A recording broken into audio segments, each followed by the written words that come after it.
Okay, आइए सीधे dive in करते हैं आज के इस एक्सप्लेनर में। आज हम एक ऐसी शख्सियत के इंटेलेक्चुअल सफर को एक्सप्लोर करने वाले हैं जिनकी जिंदगी लिटरली किसी एक्शन पैक्ड स्पाई थ्रिलर से कम नहीं थी। और मजे की बात यह है कि इस थ्रिलर जैसी लाइफ जीते हुए भी उनका दिमाग मॉडर्न हिस्ट्री के कुछ सबसे कॉम्प्लेक्स फिलोसॉफिकल आइडियाज को जन्म दे रहा था। हम बात कर रहे हैं M.N. रॉय की।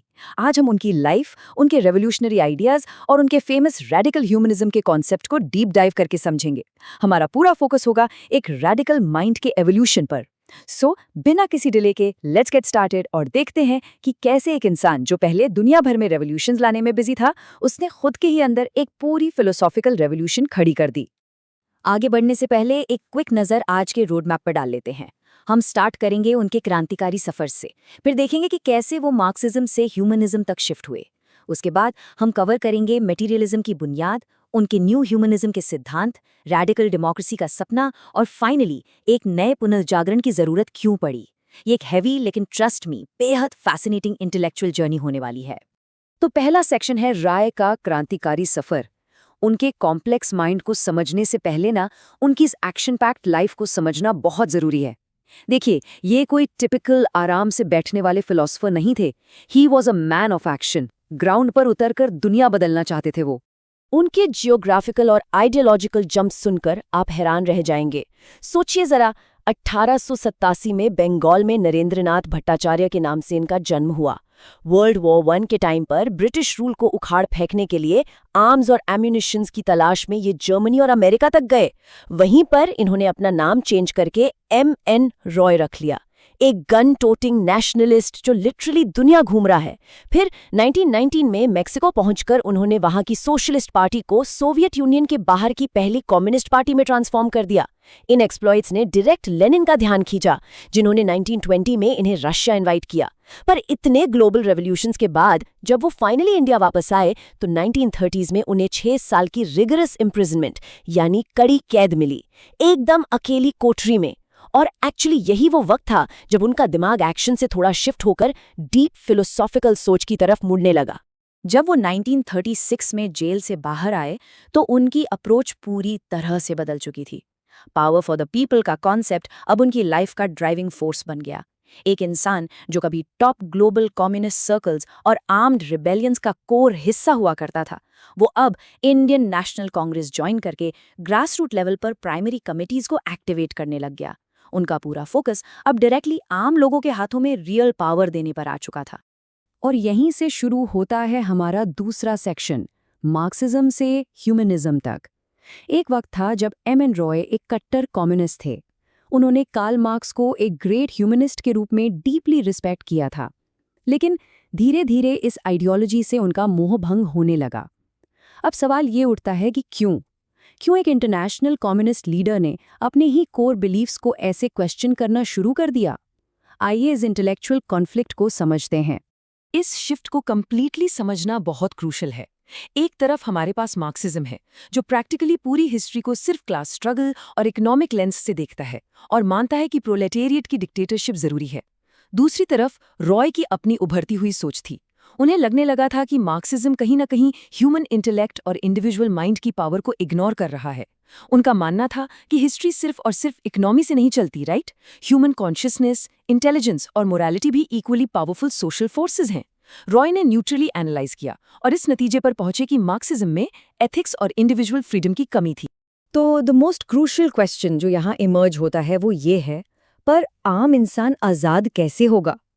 रॉय को ये स्ट्रांगली रियलाइज हुआ कि सिर्फ सोसाइटी को इकोनॉमिकली रीऑर्गेनाइज कर देने से या पावर बदल देने से आम इंसान को सच्ची आज़ादी नहीं मिल जाएगी। ट्रू फ्रीडम के लिए एक ऐसी सोसाइटी चाहिए जो इंडिविजुअल इंसान को उसकी इंटेलेक्चुअल आज़ादी के साथ सबसे ऊपर रखे। और यही रियलाइजेशन उन्हें उनकी नई फिलॉसफी की तरफ ले आई। सेक्शन 3, मटेरियलिज्म की बुनियाद। अपने इस नए ह्यूमनिज्म को एक सॉलिड फाउंडेशन देने के लिए रॉय ने मटेरियलिज्म या भौतिकवाद का सहारा लिया, पर उन्होंने इसे बिल्कुल नए तरीके से एंशिएंट इंडियन रूट्स और मॉडर्न साइंस को ब्लेंड करके प्रेजेंट किया। अब देखिए, मटेरियलिज्म सुनकर हम में से बहुत लोगों को लगता है खाओ पियो और आशो ऐश करो टाइप का sensuous hedonism. Actually scratch that. M N Roy के कॉन्टेक्स्ट में मटीरियलिज्म एक मोनिस्टिक सिस्टम है। इसका सिंपल सा मतलब ये है कि ये दुनिया अपने आप में कंप्लीट है, सेल्फ कंटेन्ड है। ये प्योर यूनिवर्स नेचुरल लॉ से चलता है। इसमें किसी बाहरी, मिस्टीरियस या सुपरनेचुरल पावर की कोई ज़रूरत नहीं है। यहाँ तक कि हमारा माइंड और कॉन्शियसनेस भी इस फिजिकल मैटर के इवोल्यूशन का ही हिस्सा है। ये एक प्योरली साइंटिफिक और डीपली रैशनल वर्ल्ड व्यू था। यहाँ पर एक बहुत ही माइंड ब्लोइंग कनेक्शन है। रॉय ने इन मॉडर्न साइंटिफिक आइडियाज को एंशिएंट इंडियन फिलॉसफीज, स्पेसिफिकली संख्या फिलॉसफी से रिलेट किया।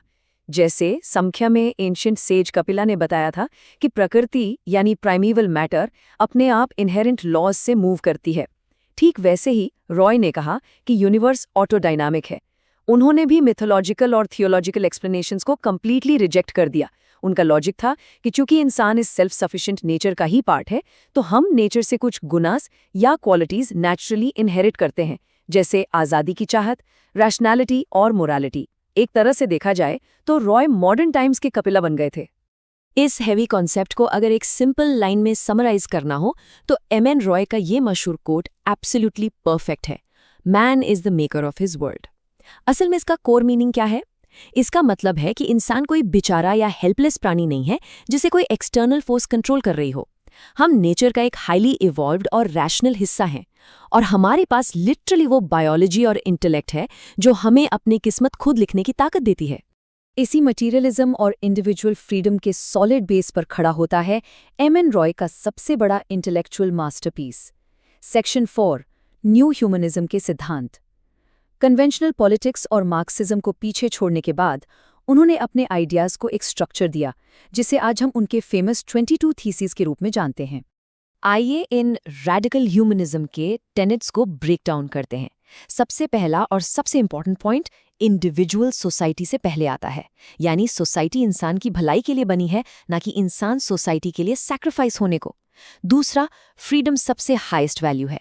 कोई सोसाइटी कितनी आगे बढ़ी है ये इस बात से नापना चाहिए कि वहां का आम इंसान कितना फ्री है। तीसरा पॉइंट बड़ा इंटरेस्टिंग है। उन्होंने आर्ग्यू किया कि रीजन और विल एक दूसरे के दुश्मन नहीं है। इनफैक्ट रीजन हमारे सर्वाइवल का एक बायोलॉजिकल टूल है, और इसी इनेट रैशनैलिटी से आती है मोरालिटी। हम रैशनल हैं, इसलिए हम आपस में मिलजुल कर पीसफुली रहना चाहते हैं। आइडियाज की अपनी एक इंडिपेंडेंट हिस्ट्री और पावर होती है। इसी ह्यूमनिस्टिक लेंस को जब उन्होंने उस वक्त की कंटेम्प्रेरी पॉलिटिक्स पर लगाया तो उन्होंने एक बड़ा न्यूट्रल क्रिटिक प्रेजेंट किया। उनका मानना था कि जो फॉर्मल पार्लियामेंट्री डेमोक्रेसी है उसमें नागरिक सिर्फ अकेले एटमाइज्ड इंडिविजुअल्स बनकर रह जाते हैं। वो बस 5 साल में एक बार वोट डालते हैं और अपनी पावर डेलीगेट कर देते हैं। उसके बाद वो प्रैक्टिकली पावरलेस हैं। पर रैडिकल ह्यूमनिज्म इसके बिल्कुल ऑपोजिट एक स्टैंडिंग डेमोक्रेटिक कंट्रोल डिमांड करता है। एक ऐसा सिस्टम जहां पावर कुछ लीडर्स तक सीमित ना रहे बल्कि कॉन्स्टेंटली आम लोगों के हाथों में रहे। तो अगर एग्जिस्टिंग पार्लियामेंट्री सिस्टम काम नहीं कर रहा था तो फिर सोल्यूशन क्या था?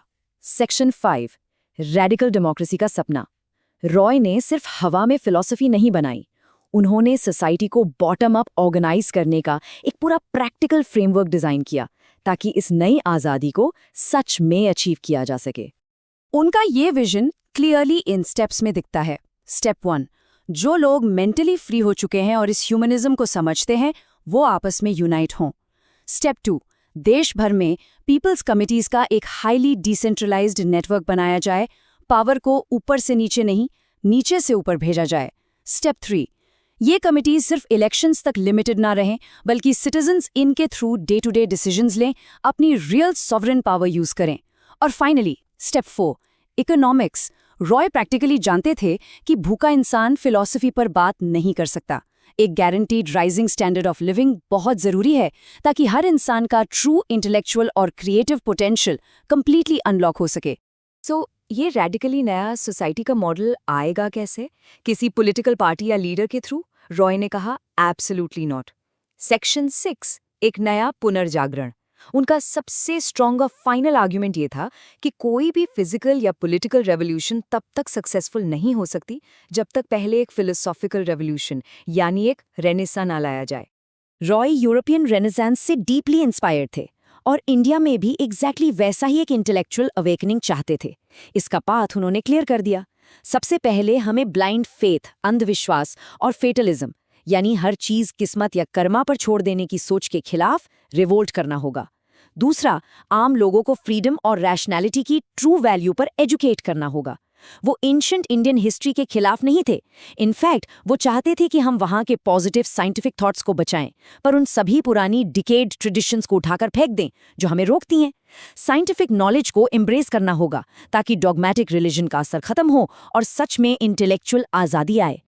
और इस पूरे एक्सप्लेनर को रैप अप करते हुए हम एक बहुत ही प्रोफाउंड थॉट पर आते हैं। जरा सोचिए, क्या कोई सोसाइटी प्योरली ह्यूमन रैशनैलिटी के दम पर बिना किसी पार्टी पॉलिटिक्स या अंधविश्वास के सच में थ्राइव कर सकती है? ये एक सिंगल क्वेश्चन एम.एन. रॉय के एंटायर रैडिकल ह्यूमनिज्म का निचोड़ है। उन्होंने एक ऐसी सोसाइटी का विजन रखा जो किसी अथॉरिटी या नेता पर डिपेंडेंट ना होकर हर इंडिविजुअल के अंदर छुपी मोरालिटी और लॉजिक पर बेस हो। ये एक ऐसी थॉट प्रोवोकिंग पॉसिबिलिटी है जो हम सबको डीपली सोचने पर मजबूर कर देती है कि हमारी आज़ादी का एक्चुअल मीनिंग है क्या। उम्मीद है इस डीप डाइव ने आपको नए पर्सपेक्टिव्स दिए होंगे।